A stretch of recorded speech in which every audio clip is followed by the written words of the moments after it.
Zee 24 तास एक पाऊल पुढे। बुलढाण्यात पडलेला नोटांचा पाऊस हा आमदारावर नव्हे तर कव्वालीच्या कार्यक्रमावर उधळल्याचा अजब दावा काँग्रेसचे प्रदेशाध्यक्ष माणिकराव ठाकरेंनी केलाय। एका अर्थी काँग्रेस प्रदेशाध्यक्ष माणिकराव ठाकरे यांनीही आमदार राहुल बोंद्रे यांची पाठराखण केली आहे। झी 24 तास हे वृत्त काल सर्वात आधी दाखवलं होतं। या दृश्यांमध्ये आमदार राहुल बोंद्रेंवर नोटा उधळण्यात आल्याचं स्पष्टपणे दिसतंय। तरीही माणिकराव त्यांची करत असलेली पाठराखण ही राजकीय असंवेदनशीलताच म्हणायला हवी। अशा आमदारावर कारवाई करण्याऐवजी त्याची पाठराखण प्रदेशाध्यक्ष कशी करतात असा प्रश्न या निमित्तानं उपस्थित झालाय।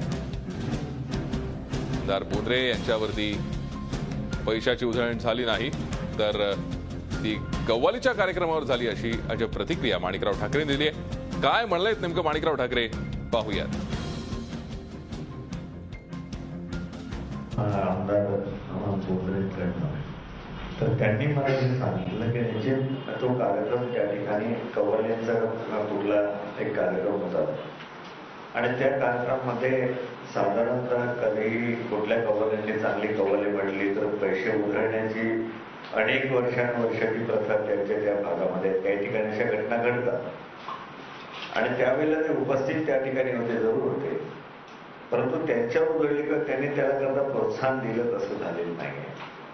तो पैसा त्यांनी सांगितलं की कुठेतरी त्यांनी दुष्काळग्रस्त भागाकरता दिला, त्याचं जरी समर्थन करतात, कुठे पैसा जातो तो विषय वेगळा, परंतु त्याच्याशी यांचा कुठलाही डायरेक्ट पैसे ठेवण्यामागं उधळण्यामागं याचा कुठलाही प्रत्यक्षपणे संबंध नाही असं त्यांनी माझ्याकडे स्पष्टीकरण दिलेलं आहे। त्यामुळं बारकाईने याच्यामध्ये गेलं पाहिजे। तर शेवटी खालची मैफिल कुठे दिसत नाही, त्यांच्यावर पैसे टाकल्याचं जे काही तिथं दृश्य आहे ते खाली जे कोणी कव्वाल असतील किंवा जे कोणी त्यांना न दाखवता पैसे आणि आमदार एवढाच फोकस त्यावर दिसतोय। प्रत्यक्ष माहिती घेतल्याशिवाय खरी वास्तविकता आमच्याही समोर येणार नाही।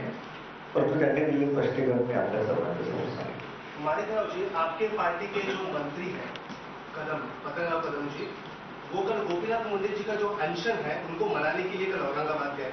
वहां पर जब हेलीकॉप्टर लैंड हुआ था उससे पहले वहां पर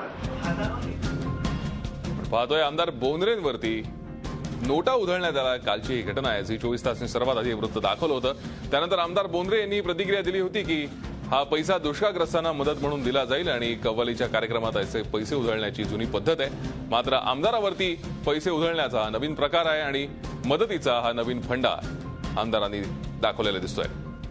आपण या संदर्भात अधिक चर्चा करूयात। आमचे प्रतिनिधी अमित जोशी सध्या आपल्या संपर्कात आहेत। अमित, आपण पाहतोय की काल आमदार बोंद्रेंनी काय प्रतिक्रिया दिली होती।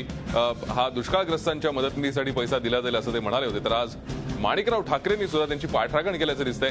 काय एकूण यावरनं वाटतं, काँग्रेसच्या या नेत्यांना दुष्काळग्रस्तांबद्दल संवेदनशीलता नाहीये का? खरं तर राहुल बोंद्रेंच्या त्या प्रकरणावर काल सर्व स्तरातून टीका होताना दिसत होती, मात्र ही टीका अजिबात गांभीर्याने काँग्रेसने घेतली नसल्याचं असं दिसतंय माणिकराव ठाकरे यांच्या वक्तव्यावरून। कारण माणिकराव ठाकरेंनी अत्यंत शांतपणे सांगितलं की मी राहुल बोंद्रे यांच्याकडनं माहिती घेत आहे, मात्र त्यांच्यावर प्रत्यक्षात पैशाची ही उधळपट्टी किंवा पैसे उडवण्यात आले नव्हते, तर ते कव्वाली निमित्त उडवण्यात आले होते असं सांगून एक प्रकारे राहुल बोंद्रे यांचं महाराष्ट्राचे प्रदेशाध्यक्ष काँग्रेसचे प्रदेशाध्यक्ष माणिकराव ठाकरे यांनी एक प्रकारे समर्थन केलेलं आहे। थोडक्यात बोंद्रेंवर काहीतरी कारवाई केली जाईल, त्यांना ताकीद देण्यात येईल अशी कुठल्याही प्रकारचं पाऊल हे काँग्रेसने उचललं नसल्याचं यावरून स्पष्ट होत आहे। खरंय, काँग्रेसने कोणतीही गांभीर्याने दखल न घेता यावरती कारवाई कोणतीही केलेली दिसत नाहीये।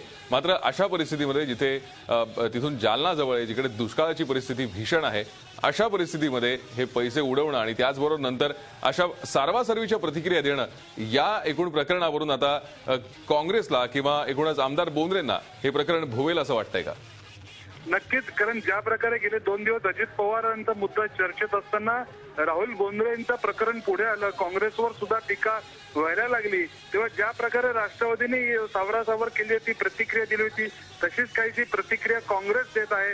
अजिबात गांभीर्य त्यांच्या बोलण्यातून दिसत नाहीये, कुठल्याही प्रकारची कारवाई करताना ते दिसत नाहीयेत आणि झालेल्या प्रकाराबद्दल खंत व्यक्त करण्याचं भान सुद्धा कुठल्याही काँग्रेसच्या नेत्याला नाहीये। त्याच्यामुळे झालेल्या प्रकाराबद्दल काँग्रेस किंवा काँग्रेसचे नेते किंवा प्रदेशाध्यक्ष अजिबात गंभीर नसल्याचं यावरून स्पष्ट होत आहे। झी 24 तास एक पाऊल पुढे।